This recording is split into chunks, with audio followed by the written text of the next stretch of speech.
Now we are going to discuss about the mass defect. This is also a quite important topic. But before we are going to discuss about mass defect, let's write one nuclear reaction for. Let's write a nuclear reaction. Okay. Now already we know. Suppose you consider ZXA. You have to form of this one. Let's see. Suppose we have to form this nucleus, then we already understand how to write this nuclear reaction for this one. So let's write. So Z proton, A minus Z neutron. So we can write down Z into mass of proton plus A minus Z into mass of neutron, and this nucleus is formed. So mass of X plus some energy. So this is the some nuclear reaction. This energy, we call this energy is what?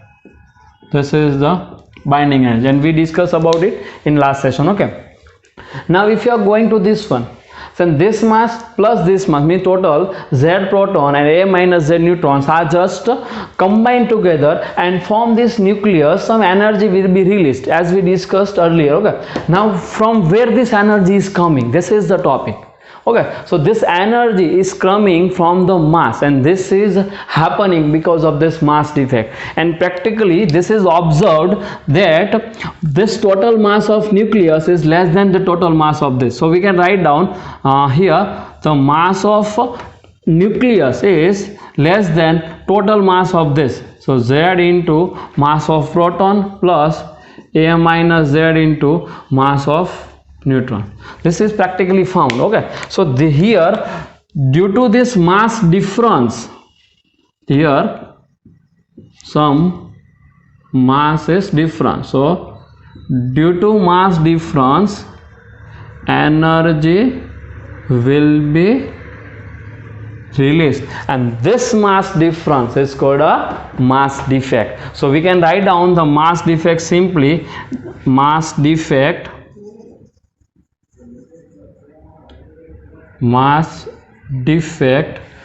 delta M is equal to, which one is higher one? This one is smaller one, this one is higher. So total mass of this left hand side component and minus total mass of this right hand side nucleus. So this delta M is nothing. This total mass minus this mass is at the delta M, and this delta M is called a mass defect. Okay? So total mass ZMP plus A minus Z Mn, total mass left hand side minus total mass right hand side Mx. So generally component mass is higher than the nucleus mass. You must be total mass of component is generally higher than this nucleus mass, and due to this mass difference, mass defect is created, and this mass defect is writing like this. And all of you note this properly. Okay, very important thing. So this is a mass defect, but how energy is coming? So that is the Einstein formula is this. So energy equivalence, energy is generally related to this mass defect is given as a E is equal to delta M into C square, this unit in joule. Okay, generally this mass defect is writing like this. So E is equal to delta M C square in joule. Simply and all of you understand how to write this delta M equation. So in this way you can finding out this value of delta M. Okay, so number of proton, you know, mass of proton we already known about this. Number of neutron is given here. So mass of neutron is also we know here. So everything you are put here, so you get the answer of delta M in kg. If you are put this each value, so convert this mass in kg. Okay, then your answer of energy is in joule. If you write the different unit here, then our answer is not in joule. So let's see try to understand how to convert this joule into the different unit. Okay, so this is called a energy equivalence. So our next topic is energy equivalence. Let's see. energy is equivalence is generally given for the energy of the nucleon. Generally, if you are going to this energy of nucleon, okay, this all this nucleon are just bound together with very strong nuclear force. So this energy is much higher in terms of mega electron volts. So energy of this one is in terms of mega electron volt. And how we convert it? Okay, so the case is very simple. Energy equivalence is exactly same as this one, delta mc square, and it is energy equivalent to this 1 AMU. Means how much energy is required for 1 AMU. This is called energy equivalent. So simple one. Here you put delta M is equal to 1 AMU. But what is 1 AMU in kg? Because we have to require delta M in kg. So 1 AMU is how much? So 1 AMU is equal to 1.66 into 10 raised to minus 27 kg. So you finding out the delta E. Delta E is equal to delta M, sorry, E is equal to delta M. Delta M is what? 1.66 into 10 raised to minus 27 into c square. C is the speed of light. All of you writing here. C is equal to 3 into 10 raised to 8 meter per second. Speed of light. This relation is given suggested by the Einstein. So 1.66 10 raised to minus 27 c square. So 3 into 10 raised to 8 square. So 3 into 10 raised to 8 square. This answer is in joule. Now we convert this value in terms of electron volt. So here we write down 1.66 into 10 raised to minus 27 into 3 square, 9 into 10 raised to 16 joule into the electron volt. So multiply, sorry, here we write one relation. You must be note it. 1 electron volt is equal to 1.6 into 10 raised to minus 19 joule. All of you not this relation. We already discussed about this relation in a previous chapter, okay, but this is just a revision. 1 electron volt is equal to 1.6 into 10 raised to minus 19 joule. Now we have this answer in terms of joule. We have to convert in a electron, so you just divide with the 1.6 into 10 raised to minus 19. So let's divide it. Divided by 1.6 into 10 raised to minus 19 electron volt. Okay, now you also convert this value. So finally you get this answer of this is 931.5 mega electron volt. After simplification you get this answer. This is called a energy equivalence. This is called a energy equivalence. If you have a delta M is equal to 1 AMU, then you write this equation directly, 931.5 MeV. We use this value in a different examples. Okay, so this is called a energy equivalence. Okay, let's see how we write this equation in different form. This equation also write E is equal to delta mc square joule, or it is equal to write down 931, sorry, delta m into 931.5 MeV. So this is the two relation here. One is in terms of joule and second one is in terms of MeV. So we have to use this one or this one. So we have this two relation. So you must be not this. Let's see solve one example. How we convert this answer? One example, simple one. So suppose example is find the energy of 1 gram substance. See, if you have to finding out the 1 gram substance energy, how you get this? So simple one. So energy E is equal to delta mc square. There is a two way to get this answer, delta mc square. Okay, what is delta mc square? Delta m is equal to what? 1 gram. So 1 into 10 raised to minus 3. Write this delta m in kg if you want to get the answer in terms of joule. And c square, so c square is equal to how much? 3 into 10 raised to 8 square. So this answer is in terms of joule. So 10 raised to minus 3 and 10 raised to 16. So final answer is what? 9 into 16 minus 3. So total 10 raised to 13 joule. You can also use this one. Directly you get the answer in terms of MeV. So second answer, that is the first answer. Now second answer, E is equal to delta mc square. Delta m is equal to 1 gram. So 1 into 10 raised to minus 3 into 931 point. Actually you write this answer in terms of AMU. There is a small mistake. Actually we write this answer in terms of AMU. If you are using this answer, then you must be note this delta m is in kg and this delta m is in AMU. You must be note this, otherwise you are doing a mistake. So first you convert this 1 gram in AMU, then after you put here, so you get the answer. So second one is in homework for all of you.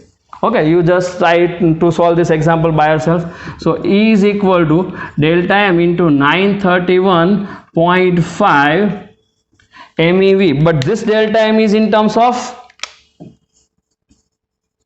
AMU, because we just get this answer for 1 AMU. So this delta m is in terms of AMU and this delta m is in terms of kg. Now you must be noted this. This is actually illustration 13.2 and this is illustration 13.6. So this is the two example given in our textbook. So this one energy equivalence is illustration 13.3 and this 1 gram equivalence energy is illustration 13.2. So you note these two example as well as mass defect theory in your notebooks.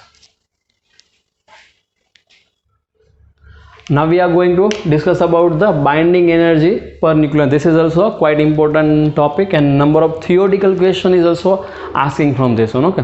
Now what is the binding energy per nucleon? We discuss this, but already we know something about this one. Now for nuclear stability, if you consider nuclear stability, so which one is responsible for this one? So that's responsible for strong nuclear force. This nucleus are stable because of the strong nuclear force. Means two nucleons are just attract towards each other, means they are joined with each other because of the nuclear forces. That's the important thing here. And if you want to remove it, if you want to you consider, if you want to separate it, you apply some higher force. Okay, why? Because you just oppose the strong nuclear force. For an example, you consider simple one. You have a two spring, that is a first spring and that is a second spring. Exactly, only for understanding this for this spring K is small and this spring K is high. So here this object is easily extended or compressed, but this object is for extending or compressing this object much more force is required. Why? Here the K is higher, here the K is smaller. The exactly similar one, if you want to separate the two nucleons, suppose consider that is a nucleus, you consider this is what? Nucleus. Here we write also this one is a, here the small force is required, F small, here the high force is required. Exactly same one, this one. You consider this is nucleus. In nucleus there is a two nucleons. If you want to separate it, then you must be overcome the strong nuclear force.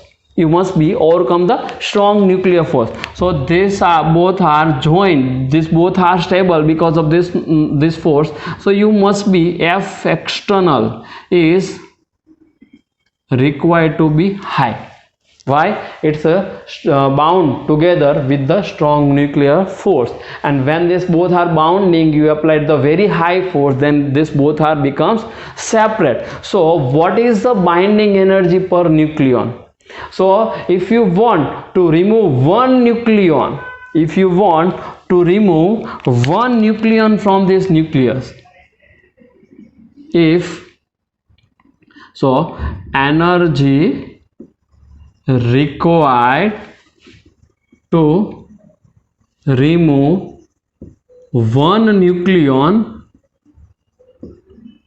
from nucleus called binding energy per nucleon is denoted by EBN, called EBN. That is a simple definition. Okay, and this energy is much more higher. Why? Because you overcome the very high force, you overcome the very strong nuclear force. So if you want to remove one nucleon, only one nucleon from the nucleus, that is called a EBN. EBN means what? Binding energy per nucleon. And the second definition also, what is if you remove all this nucleon?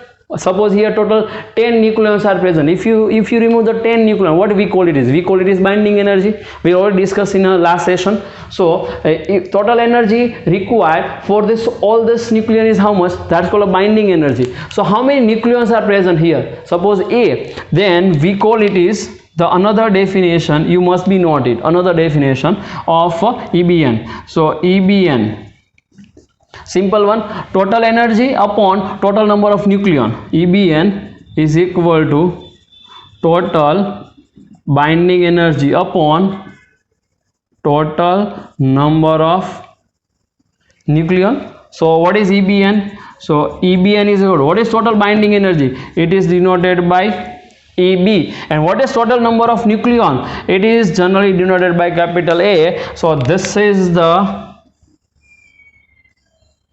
our answer. This is the general equation of the binding energy per nucleon. Energy required to remove one nucleon. Again I am telling all of you, energy required to remove the one electron is called a binding energy per nucleon, and its equation is what? EBN is equal to EB upon A. Here one graph is denoted. All of you just see this graph. This graph is between EBN versus A. Okay, and this is the experimental graph. So see, here in this region A is smaller, here in this region A is higher. If you are moving from left hand side to right hand side, A is increases. So this side nuclei is called a light nuclei. This nuclei is called a light nuclei, and this nuclei is called a heavy nuclei. Okay, and this one which is remaining, it's called a middle nuclei. It's called a middle nuclei. So that is the some notes, some important thing you must be noted here. What is this? For light nuclei, for light nuclei, this binding energy is smaller. See, this binding energy, for this one, so for light nuclei binding energy is smaller. Similarly for heavy nuclei binding energy is smaller. Okay, but for middle nuclei, see, this is the highest one, this one is the highest one. Then where this nuclei is falls under the middle nuclei. For middle nuclei, thus generally binding energy per nucleon is higher, and for light and heavy nuclei the binding energy per nucleon is lower. So which one is this one? Heavy nuclei generally consider the 30 less than A greater than 170, and for light nuclei A less than 30. Consider this one, A less than 30, and here A greater than 170. So middle nuclei 30 to 170, middle nuclei 30 to 170. So some note. First one, for light and heavy nuclei, for light and heavy nuclei, binding energy per nucleon is smaller. EBN is smaller. Clear? And second note, here I am writing the second note somewhere here. Let's consider second note I am writing here. What is the second note? Which one is the, for middle nuclei is higher, and which one is the highest one? So highest one is 8.75 MeV, for A is equal to 56 Fe. You must be noted. So for middle nuclei generally binding energy is higher binding energy per nucleon is higher. And which for which one is highest? It's highest for Fe. It's highest for Fe, and how much? It's 8.75, and unit is mega electron volt. So for middle nuclei,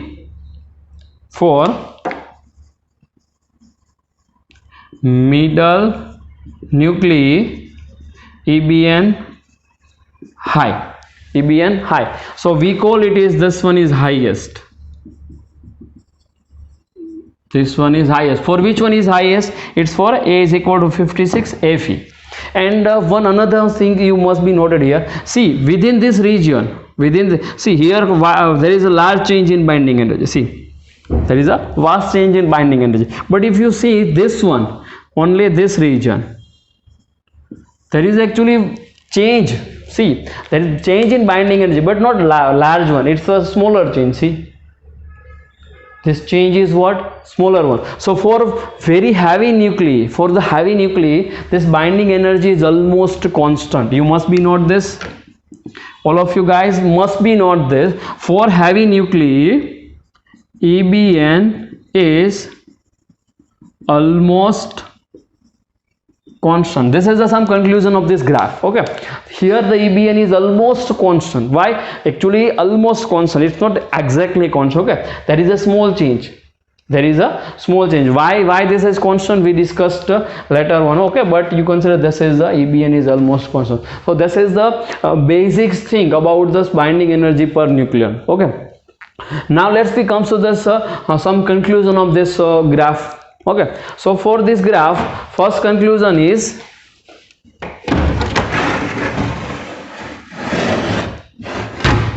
let's consider the first conclusion. We write some conclusion. Now this conclusion is quite important. So out of this one, first, if you consider this nuclear force is very strong, so you require very high energy. See, I am just already telling you, if this nuclear force is very strong, so you require high external force, so you require much more energy. This one is denotes here. So energy required is much higher also. Here the force is higher. You must be note it. If force is higher, so energy required is higher. If energy required is higher, then the first conclusion is the same one. This energy is in the range of MeV. So first conclusion of this one is what? Thus generally EBN is in the range of some MeV. Okay, and that's the reason for this. Why it is in the range of MeV? Because here the strong nuclear force is required. You must be noted. Now the second conclusion. Okay, second conclusion we discuss about this one. EBN is constant, almost constant for heavy nuclei. So what happened here? Now this is a constant because of the nuclear force is short ranged. Okay, so EBN almost constant for heavy nucleus, and this reason is what? Reason is nuclear force is a short range force. Okay, this is the reason. EBN is almost constant for heavy nucleus, and what is the reason for this? Fn is a short range force. Now you think how it is possible. You consider any heavy nucleus. Okay, now you consider any heavy nucleus. Let's see, this is the heavy nucleus, means larger nucleus. Heavy nucleus means what? There is a number of nucleon is much more higher. So you consider this heavy nucleus. So this range is how much? This is in approximately 0.8 femtometer. Approximately how much it is? 0.8 femtometer. We discussed in last session. So you consider some of the nucleons inside this one. So these are the some nucleons. 1, 2, 3, 4, 5, 6, 7. See, you consider this one of some nucleons. Okay, now if you consider any one of this, suppose you consider this one, you consider this is the one nucleus on which all these nucleons are applying some force. So this is the short range forces. Now nucleus radius is now increases, it's greater than 0.8 femtometer. So some of the nucleons, 1, 2 and 3. These nucleons are apply some force. Why? It is in the range. Means distance between them is very small. But if you consider the 4 and 5, this fourth nucleus and fifth nucleus, this distance is much higher.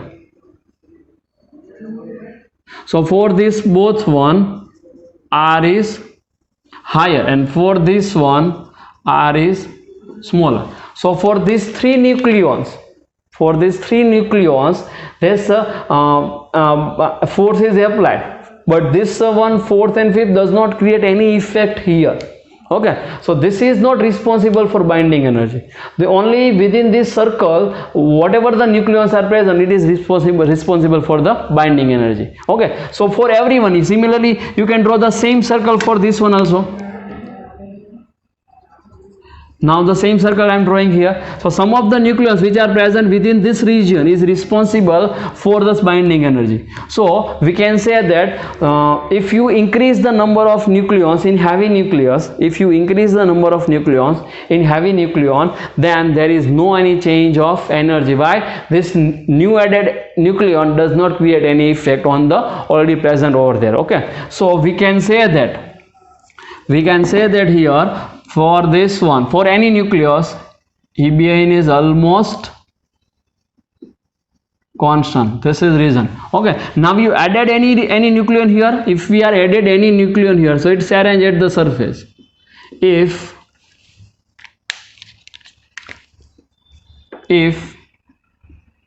any nucleons is added into the nucleus, then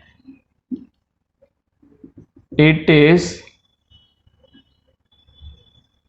arranged at the surface. Okay, it's not see, it's arranged here. If any nucleon is present over here, suppose 4, then this nucleon does not create on any effect on a 4. Okay, why? This distance is much more higher. So we can say that, so whatever the binding energy of this force remains same, there is no change, because no any additional force is present here. Only the older one forces are present. So we can say that this for 4, this new one does not create any effect. So this is the reason why the CBN is almost constant for heavy nucleus. Okay, and like this arrangement is like this. This is the quite important thing. Now another note you must be note here. Third one, for light nuclei, this ratio of n by z, means number of neutron upon number of proton, is approximately 1. And for heavy nuclei, if you are going towards the heavy nuclei, then n by z ratio is greater than 1 for stability.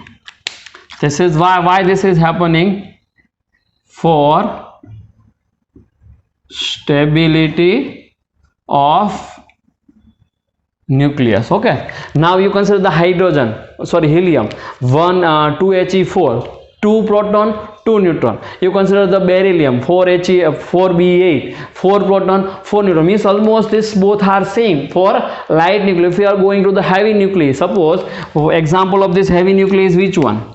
Example of this one is 92U235. See, this is heavy nuclei. Z is equal to what? Only 92, and n is equal to 235 minus 92. So this one is much greater than 1. So this is happening because of stability of the nucleus. So you must be remember this two data also. Now the note number 4. If you have one larger nucleus. Okay, see, for this larger nucleus, if you consider this larger nucleus somewhere here, heavy nucleus, so its binding energy is smaller one. If it is break into the middle nuclei, binding energy is increases. Binding energy means what? Negative energy. This one is negative. Why? These are bound together. Bound together means what? That's our negative energy. Okay, so when this nucleus, you consider, suppose you have any heavy nucleus, see, this is any heavy nucleus, is break into smaller one. Suppose you consider this is the very heavy nucleus. Consider A is equal to 240. It's break into two middle nuclei. Suppose A is equal to 120, 120. So this heavy nuclei break into two light nuclei, then some energy is released. Then some energy is released. Now the reason why this energy is released, so this is depends on this graph. See, which energy is higher one? This one. This energy is higher. For middle nuclei, EBN is higher compared to heavy. So 240 is somewhere here, 240 is somewhere here, and 120 is somewhere here. So this energy is smaller, this energy is higher one. So we can say that when this break into this one, okay, so from here to here, EBN increases. It means negative energy increases. So for this, when it is break into this two part, negative energy increases. So similar portion of positive energy is released. This nucleus having some energy, here this negative energy is increased. So exactly similar negative energy is released here. Okay, so some of this energy is released when any heavy nuclei break into the two middle nuclei. Any heavy nuclei break into the two middle nuclei, some energy is released. Why? Because of this binding energy increases, negative energy increases, so positive energy released. Negative energy increases, so positive energy released. Otherwise it is not possible. So this type of processes you must be known here. This type of process is called a fusion process. Fusion process means what? When any heavy nuclei break into the two middle nuclei, some energy will be released, and this process is called a fusion process. Okay, or some we write here energy release. The next one and last one, suppose you have a two light nuclei. Okay, this heavy nuclei. Now we are discuss about the light nuclei. We can say that this one is a nuclei and this one is the middle nuclei. Okay, similarly when the two light nuclei, consider this one and this one, this both are light nuclei. When the two light nuclei just combine with each other and form a heavy nuclei, actually middle nuclei, actually it's a middle nuclei. Here also some energy is released. The reason is exactly same. For light nuclei binding energy is smaller, for middle nuclei binding energy is higher. So from here to here, EBN increases. So we can write down here, right here, from here to here we write what we write, EBN increases. EBN increases means what? Negative energy increases. Negative energy. So this process is called a fusion process. Okay, so what is the meaning of fusion process? When two light nuclei is combined together and formed a middle nuclei, some energy is released. This process is called a fusion process. So this theory is quite important for the different theoretical MCQ and number of theoretical MCQ asking from this one. So all of you guys just pause your screen and note down this how we think.